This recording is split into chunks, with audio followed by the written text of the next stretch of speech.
துலாம் ராசிக்கு அதிபதியா இருக்கக்கூடிய சுக்கிர பகவான் உங்களுடைய ராசிக்கு 7ஆம் இடத்துல சஞ்சாரம் பண்ணிட்டு இருக்காருங்க. இது மிக மிக சிறப்பான ஒரு தருணம். துலாம் ராசிக்காரங்க திருமணம் சம்பந்தமான விஷயத்துல இந்த டயத்துல ஈடுபடலாம். உங்களுக்கு வாழ்க்கை துணைவியோ வாழ்க்கை துணைவரோ நீங்க மனசுக்கு பிடித்த மாதிரியான ஒரு இடத்துல அமையும். சரிங்களா?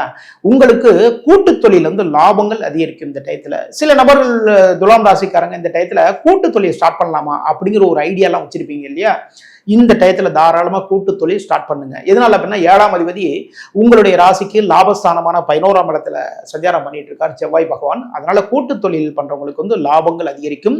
எதிர்பாராத ஒரு தனவரவு உண்டு. அது மட்டும் இல்லைங்க, ராசிபதியா இருக்கக்கூடிய சுக்கிரன் தன்னுடைய 7ஆம் பார்வையா உங்களுடைய ராசியை பார்க்கிறார். மிக மிக சிறப்பு. தன்னம்பிக்கை உயரும், தைரியம் உயரும்.